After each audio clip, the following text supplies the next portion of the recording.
While working in AutoCAD, there are many things that you need to be aware of. The status bar is a sort of billboard that displays information. It's a communication center for you. It's located at the bottom of the screen and stretches all the way across. That's down here. Starts on the left, goes all the way to the right. Each one of those icons and glyphs will give you information. It tells you what things are going on, what things aren't, where you're at, etc. It's a communication center, a heads-up display. We're just going to look at all of these and very quickly go through them one at a time. On the left, it may seem kind of obvious what this is. These are your drawing coordinates. And if your tool tips are turned on, you can hover over any of these icons and it will give you the command name or the function name that it represents. As you move your cursor around, you'll see that those coordinates change. So it's telling you where you're at in your drawing. AutoCAD is based on a Cartesian coordinate system, and it's called the World Coordinate System. And it just goes with an X and Y coordinate system, and for AutoCAD LT, and then AutoCAD has an XYZ. So it's constantly telling you where you're at. This will help you keep track of your position. If you need to determine the coordinates of an object in your drawing, you can place your crosshair there. For example, right here, that's where you are. As you move, you can get the coordinates for all of the endpoints for this rectangle. Very handy, very quick and easy to use. Next, you'll see the toggle status icons. We talked about these in a previous section where you can press your F1 keys, F2, F3, etc. to toggle some features off and on. Well, instead of using the function keys, you can also just click on these icons. When they're highlighted with this blue background color, that means they're turned on. When they're just gray, that means they're off. This first button here is for the Infer Constraints. This is only in AutoCAD. AutoCAD LT doesn't have them. But constraints will control your line work. It will keep things, as you can see here in the Parametric tab in the ribbon, locked into position. Keeps them perpendicular, keeps them horizontal, parallel, etc. That turns it off and on. The next one is the Snap mode. When that's turned on, you can see AutoCAD will snap to your grid settings. Now those are going to depend on your exact settings and how big they are. The spacing right now is 0.5 units for X and Y. So every half of a unit, I'm snapping into position. If I draw a line, you can see I'm snapping to these points on my grid. Now this is a nice tool to use that will help you draw very accurately with little effort. But it also limits you to drawing on that grid. But if that's what you need to do, then that's a very easy way to draw. That's toggled off and on here. The next one is the grid. You see the grid background here is on right now. I can toggle that off so that it's just a gray background. A lot of times it can be distracting for people, and other times it can be very useful. It's up to you. The next icon is ortho mode. We pressed F8 to toggle that off and on, or you can just click it off and on here. The next one is polar tracking. And then O snaps, or your object snaps, by pressing F3 or clicking here. 3D O snaps in AutoCAD. Your O snap tracking. Typically I will leave this on because I find the tool O snap tracking to be very useful. And all of these, again, we're going to go into greater detail much later on. This one is your dynamic UCS.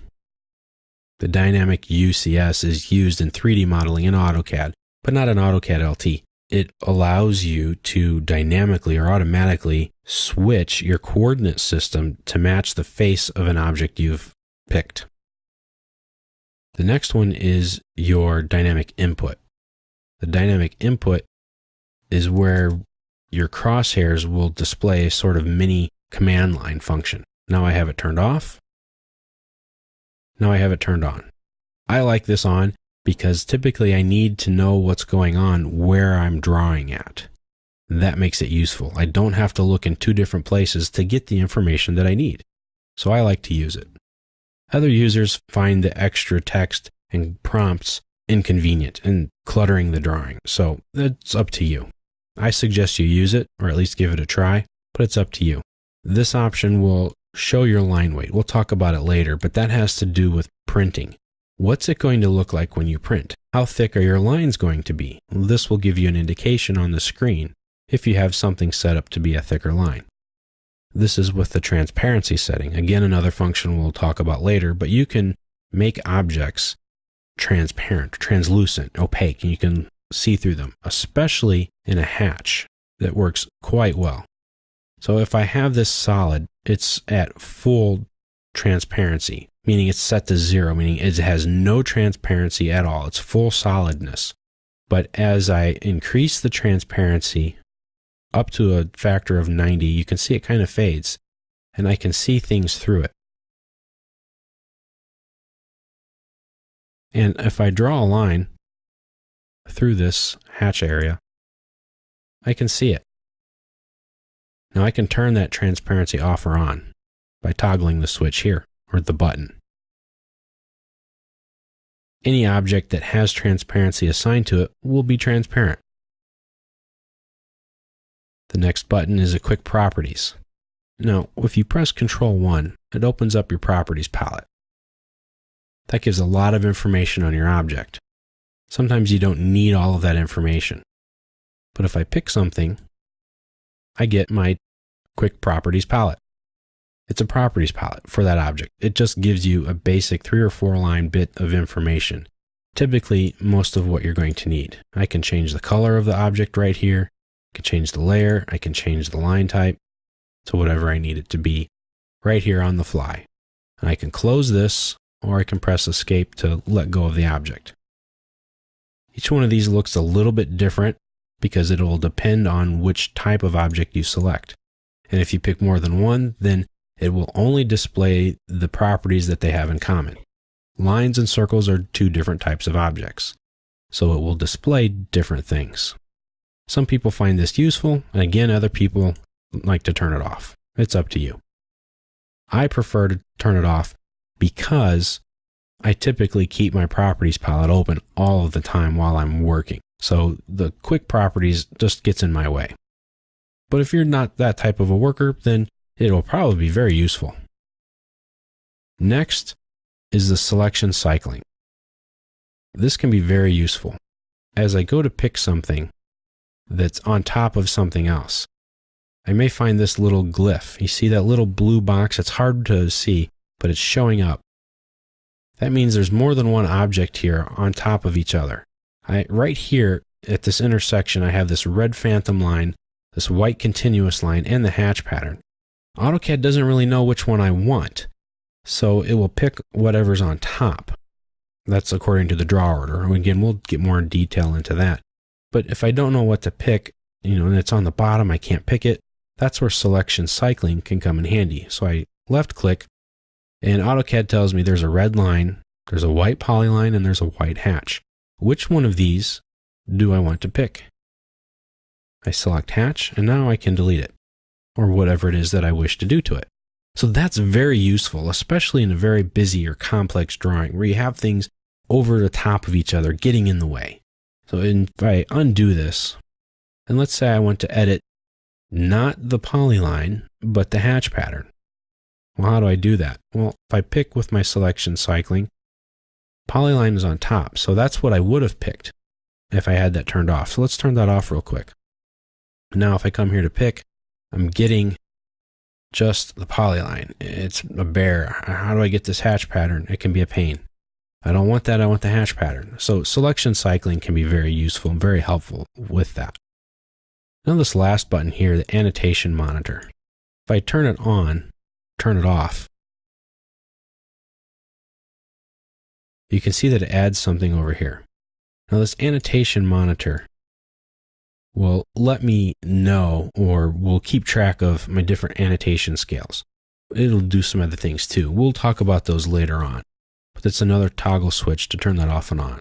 And annotation scaling has to do with text and dimensions specifically. That means that if you have text that has an annotation setting to it, it will automatically scale up or down depending on the scale of your drawing. So if you put your regular text in and you have a scale of that drawing at, let's say, 1/4 inch to a foot, and then you have another drawing of that same thing with that same text and it's at 1/8 of an inch to a foot, Well, you would have to scale the text or put in multiple text objects unless you use the annotation text.